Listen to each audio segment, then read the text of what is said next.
Olá, seja bem-vindo. Você está na TV Poços, programa Direitos e Deveres com o Dr. Vanderlei de Mello.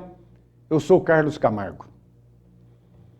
Ao iniciarmos o programa, sempre indicamos aí na tarjeta que você vai ver, o escritório do Dr. Vanderlei de Mello, a Rua Santa Catarina, número 80, Sala 12, no centro de Poços de Caldas, próximo ao terminal de linhas urbanas. E também, como de costume, indicamos aos nossos telespectadores a doutora Luciana Mello, advogada, e que, juntamente com seus colegas músicos, oferece serviço aí para festas, casamentos. Quem tiver interesse, o telefone é 99967-6276. 99967-6276. E você que quiser fazer contato conosco, nossa linha de contato é o WhatsApp. Direitos e Deveres, 98451-3033. 98451-3033. Fale conosco, será um grande prazer poder corresponder com você. Essa semana próxima passada, uma notícia movimentou muito o noticiário local, que seria o descredenciamento do Hospital Santa Lúcia para os casos de urgência e emergência na área dos infartos do miocárdio, na área neurológica, de isquemia, AVC, derrame cerebral. E é sabido por nós e de toda a nossa população, inclusive da grande região circunvizinha de Poços de Caldas, a qualidade de prestação de serviço do Hospital Santa Lúcia, que é um hospital referência nesta área de cardiologia, neurologia, no Brasil.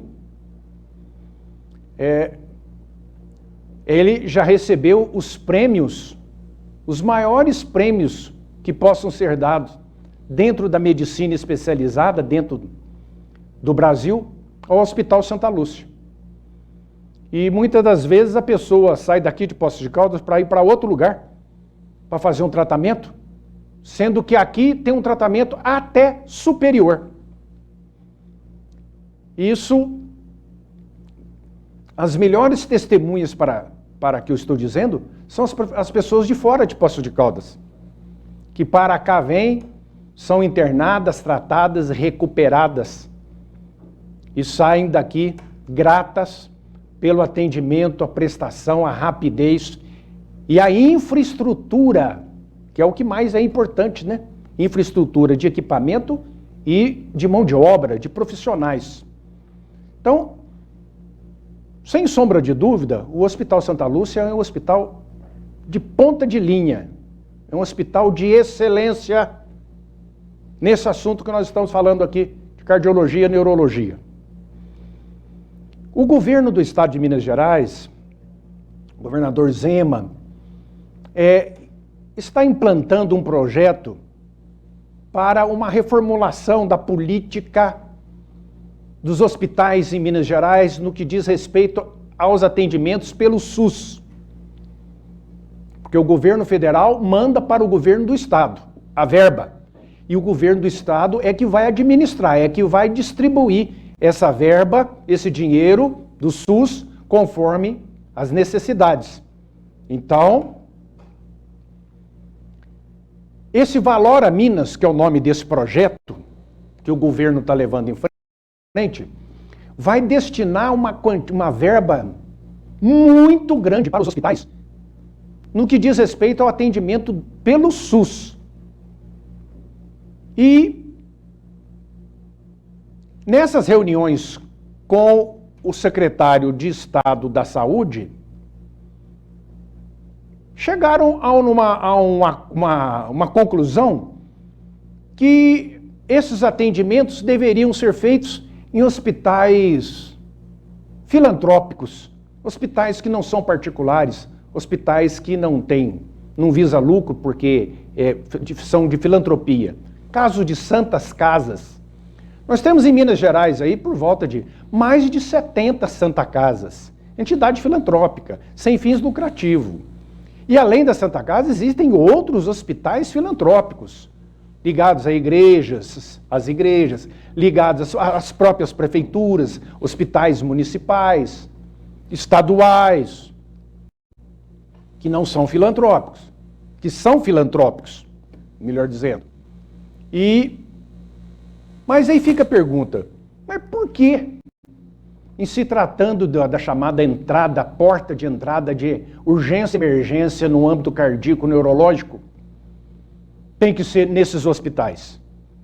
O mais correto tem que ser em hospitais onde existem as melhores condições, os melhores equipamentos, as melhores equipes. Porque a prestação de serviço que está em primeiro lugar. Não é saber se é filantrópico ou não é filantrópico o hospital. É a qualidade da prestação de serviço ao cidadão amparado pelo SUS. E não existe proibição para que um hospital particular atenda pelo SUS. É só fazer o convênio. Em muitos lugares, por que as pessoas vêm para Poços de Caldas, no Hospital Santa Lúcia? Porque é o hospital de referência. Então o que acontece? O SAMU, quando ele se depara em atendimento com uma pessoa que está tendo um infarto, que está tendo uma isquemia cerebral, um derrame cerebral, eles já levam imediatamente para o Hospital Santa Lúcia. Então, com essa mudança, que agora já não é mais uma mudança, porque foi revertido o quadro, segundo as últimas notícias que eu tenho, não passaria mais a valer assim. Seria encaminhado para a Santa Casa, aí na Santa Casa faria o atendimento. Caso a equipe médica da Santa Casa percebesse que aquele quadro necessita de um amparo tecnológico maior, encaminha para o Santa Lúcia. Ah, mas então está resolvido.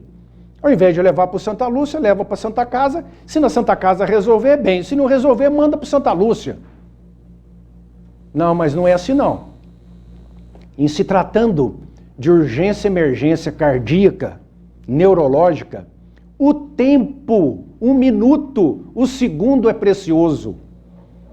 Então, muitas das vezes, muitos pacientes levados primeiramente à Santa Casa e depois encaminhados ao Santa Lúcia, poderão não resistir e ir a óbito pela decorrência do tempo de atendimento especializado, de aparelhagem, de intervenção de cirurgia cardíaca.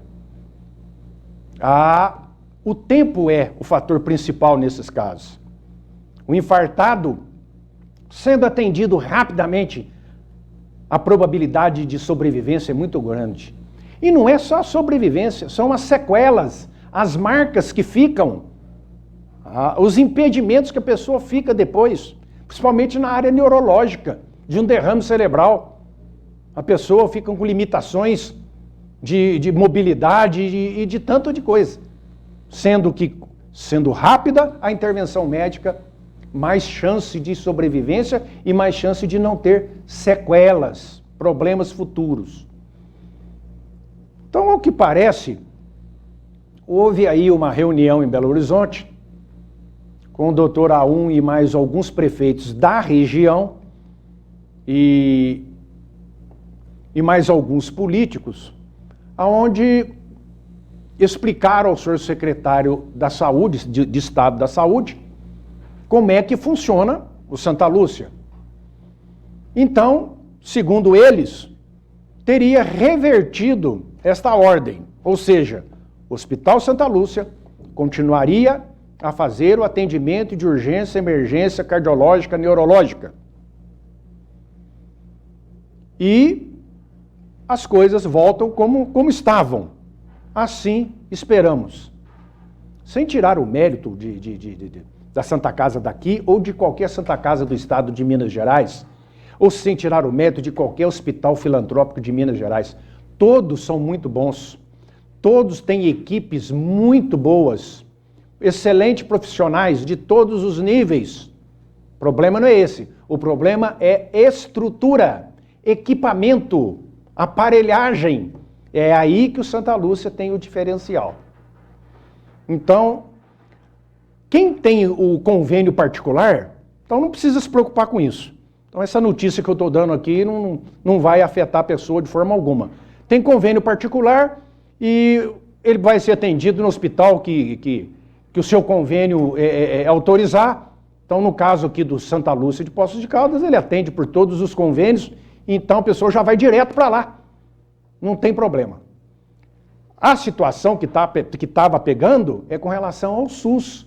As pessoas que não têm convênio com nada, que tem que ser atendido pelo governo. Então é aí que estava a celeuma, o problema. Ao que parece, pelo menos por enquanto, está resolvido. E a gente espera aí, quem sabe a Santa Casa de Minas Gerais, todas elas, principalmente a daqui, também possa ir já se aparelhando, tanto quanto o Santa Lúcia, porque aí vai ficar bom para todo mundo. Quanto mais hospitais, mais aparelhagem, mais tecnologia, melhor para todo mundo. Bom, mudando de assunto, eu tinha falado no programa passado aqui no finalzinho e acabei não tendo tempo para terminar, a respeito de um projeto de lei. Eu gosto de falar muito dos projetos de lei que estão em tramitação, estão andando na Câmara Federal, no Senado Federal, no Congresso. E eu citei um aqui da Cátia Abreu, que é uma senadora pelo estado do Tocantins, que ela propõe, né? Ela ainda é um projeto. E ela propõe que seja oferecido às mulheres o serviço militar voluntário, na Marinha, no Exército, na Aeronáutica.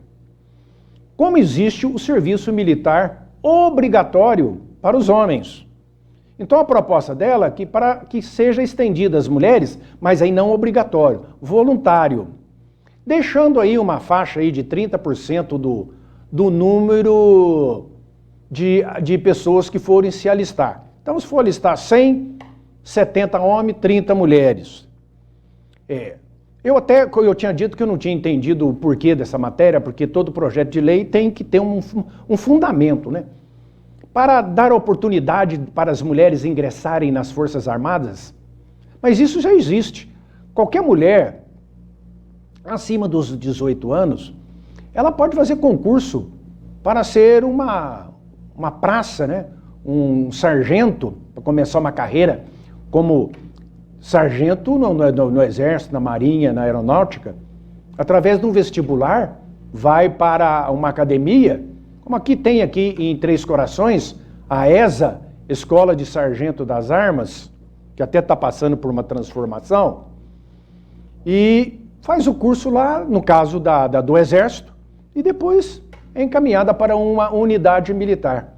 E o mesmo acontecendo para o oficialato, né? No caso aí da Academia Militar das Agulhas Negras em Resende, no estado do Rio. Então já é facultado as mulheres a ingressarem nas Forças Armadas. Competem com os homens em pé de igualdade, faz o mesmo vestibular.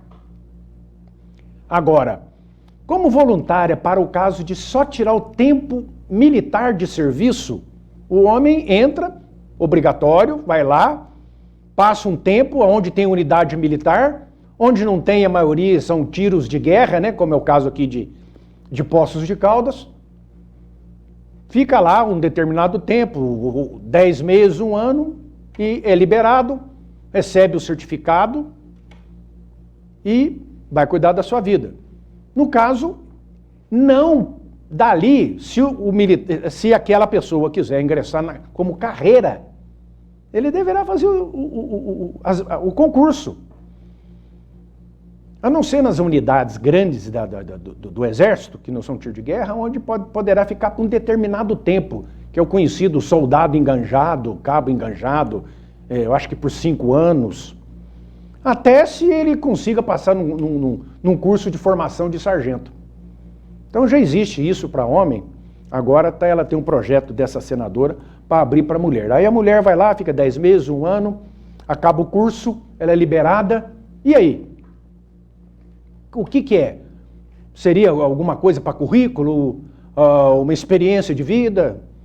Poderia ser assim, mas isso acarreta uma despesa para as Forças Armadas enorme, porque vai ter que criar alojamento separado, instalações sanitárias preparadas, tipos de matérias do curso separadas, trabalhar ali a convivência do masculino e feminino dentro da formação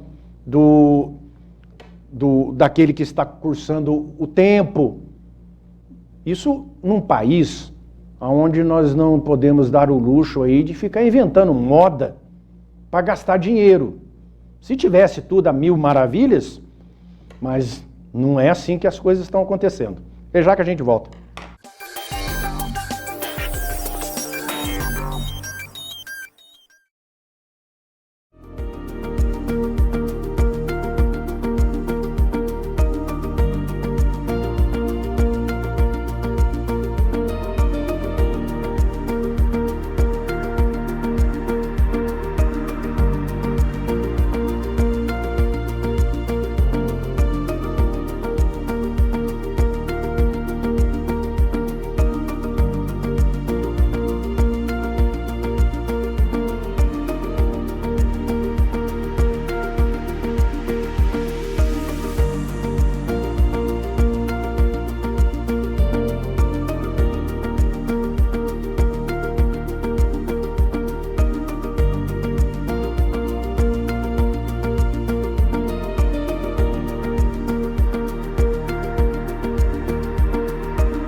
Ok, estamos de volta.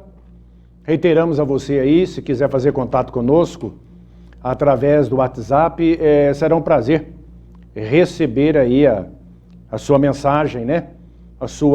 Uma proposta de assunto. Fica à vontade, fale conosco.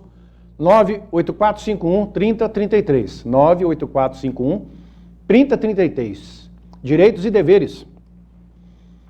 Eu tinha falado aqui que em alguns programas anteriores que a Câmara estava aprovando um auxílio emergencial para a compra de gás, botijão de 13 quilos, para famílias de baixa renda. Então agora foi aprovado na Câmara, esse de autoria do deputado Carlos Zaratin, do PT de São Paulo, e outro deputado do PT, e outros deputados do PT. O texto prevê que o valor fixado semestralmente deverá ser no mínimo igual a metade do preço anual de referência do botijão de 13 quilos nos últimos 6 meses, conforme estabelecido pelo Sistema de Levantamento de Preços da Agência Nacional de Petróleo. Significa que esse auxílio vai vir para comprar 50% do valor do gás. A pessoa vai receber 50% e o outro 50% ela vai tirar do seu bolso. Botijão de gás de 13 quilos. Isso a cada 2 meses viria esse auxílio. Só que a gente não sabe por quanto tempo. Aqui na lei não está falando. Vai deixar a cargo do governo estabelecer através de uma regulamentação as famílias a serem contempladas, né? A periodicidade, período. E a operacionalização do benefício e a forma de pagamento cujas parcelas não pode passar de 60 dias de intervalo. Então, cada 2 meses. O Executivo deverá ainda adequar a quantia de benefícios com orçamento disponível para o auxílio. Então, o governo vai buscar esse dinheiro aonde? Na própria Petrobras, através do que ela já paga ao governo. Isso aí as famílias beneficiadas de baixa renda mesmo, tá? Então, agora isso vai para o Senado, passou na Câmara. Aí depois do Senado que vai para o presidente. Aí depois, se der tudo certo, aí vai ter que regulamentar.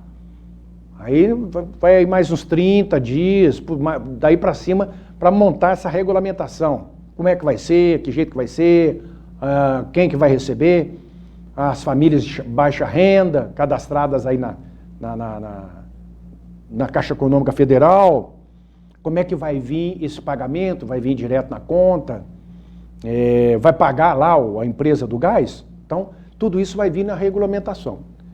Então, acredito, para este ano, nós já estamos em outubro, não sei se vai dar tempo para isso não. Mas o importante é que já está sendo encaminhado, vamos torcer para dar certo.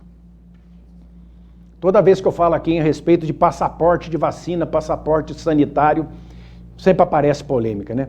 O prefeito do Rio de Janeiro baixou um decreto que para entrar lá em qualquer lugar tem que ter o comprovante de que tomou as duas vacinas, que é o chamado passaporte sanitário. Não foi aprovado como lei ainda pela Câmara Federal, não foi aprovado.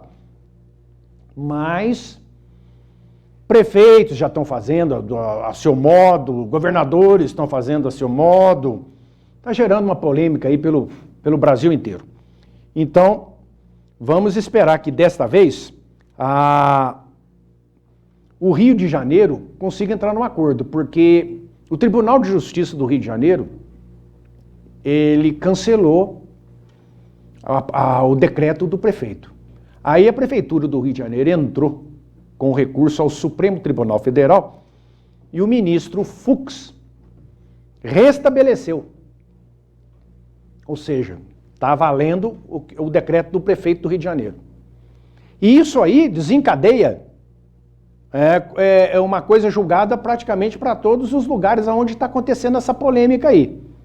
Porque se o Supremo Tribunal Federal, através do ministro Fux, em uma decisão solitária, monocrática, só ele, lá são 11, ele já decidiu, pelo menos assim, não definitivamente, para que seja, então, obrigatório a apresentação do passaporte da vacina, outros municípios que estão fazendo isso e que irão fazer, então vai desencadear aí um efeito cascata. E vai ficar a polêmica. Nós tivemos notícia que foi divulgada aí no Brasil inteiro. O presidente Bolsonaro esteve lá nos Estados Unidos para um discurso na ONU, levou uma equipe junto com ele, e dentre eles estava o ministro da Saúde, vacinado 2 vezes, com o passaporte de vacina, o comprovante de vacina, que é esse que está dando aí toda essa polêmica. Chegou lá, começou a passar mal. Foram ver, ele estava com a Covid. Então, não está totalmente seguro o fato de uma pessoa ter tomado as 2 doses da vacina, a pessoa está comprovando que tomou, não basta falar, tem que provar, através do papelzinho que eles dão lá na vacina, ou através do SUS, né? Que eu já expliquei aqui algumas vezes, que você pode baixar aí através do seu celular, aí o Connect SUS, que aparece lá, quando é que você tomou a vacina, primeira dose, segunda dose, onde é que foi, que hora que foi, que dia que foi. Aquilo ali fica valendo como um passaporte. Mas, mesmo assim, tem pessoas aparecendo com Covid, com passaporte, com 2 doses, inclusive até sendo internadas, e inclusive até morrendo, indo a óbito. Então, é muito polêmico. A vacina não dá garantia 100%. Não dá, nenhuma delas. Aí vai depender de muitos fatores, né? Da própria predisposição do organismo, vai depender de muita coisa. Pessoas com 2 doses, com passaporte de vacina, pegando Covid e até morrendo. Então, como é que vai ficar essa fiscalização aí? O Rio de Janeiro não vai poder ir a teatro, não vai poder ir a lugar nenhum? Vai poder, mas vai ter que, na entrada, mostrar no bar, no restaurante, esse atestado aí, esse passaporte que provando que tomou as vacinas. O dono do bar que vai ficar ali na porta, segurando todo mundo, o dono do restaurante, e na praia? Quem que vai tomar conta daquele povão todo? Pode chegar na praia, não pode chegar na praia? E pode ser que nos teatros, no lugar de show, nesses shows aí de artista, se tiver, como é que vai controlar isso aí? Então, esse negócio de decreto, no papel, o papel aceita tudo. O negócio é depois colocar na prática isso aí. No mundo inteiro está dando polêmica esse assunto. No mundo inteiro. Eu, particularmente, eu sou a favor de que devemos nos vacinar. Tomar a primeira dose, a segunda dose. Estão falando aí de vir a terceira dose, que venha a terceira dose. Fazer o quê? Né? O importante é que todo mundo se proteja, mas não é 100%. É uma porcentagem, 50%, 60%, 70%, depende da marca da vacina. Tem que continuar tomando cuidado. Se nós temos como regra que a higiene das mãos e o uso de máscara são os principais fatores para evitar a transmissão e evitar o contágio, então aquele negócio de lockdown, de fecha tudo que aconteceu no mundo inteiro, não havia necessidade. O que aconteceu? Uma quebradeira no mundo inteiro. Empresas fechando, desemprego em massa. A conta está chegando. A conta está chegando. Por que está aumentando tanto o preço das coisas? Por quê? Porque faltava, na época parou tudo. Ainda bem que o agronegócio do Brasil, aquele que mora lá na zona rural, o sitiante, o fazendeiro, o agronegócio, o plantador, não parou. Todo mundo continuou. Por isso que ainda nós estamos encontrando gêneros alimentícios em supermercado. Mesmo com a alta do preço, ainda está encontrando. Nós temos agora notícias aí recentemente na Europa, países lá passando apertado. A própria Inglaterra, um aumento substancial da gasolina, do combustível. Mas além de aumentar muito, não tem combustível para todo mundo. Não interessa se está alto o preço, não tem. O primeiro-ministro da Inglaterra, o Johnson, ao encontrar com o presidente Bolsonaro na ONU, ele pediu ao presidente Bolsonaro garantia de exportação de alimento para a Inglaterra. Então, a que ponto chegamos, hein? A Inglaterra, um dos países mais avançados, um dos países mais adiantados do mundo, passando por um problema crucial, levando em pânico até por faltar alimento básico. E por aí não só é lá não, nos países do mundo inteiro, sem falar esses países paupérrimos, que já passa mesmo por todo tipo de problemas. Essa é a conta que está chegando no mundo inteiro do lockdown, do fique em casa, não trabalhe, não faça nada, se esconda aí dentro. Aí depois fala, não, mas se usar máscara e limpar as mãos, não tem problema. Então para quê? Para que lockdown? Para que ficar fechado dentro de casa? Então nós temos que ver que o bom senso, né, a moderação,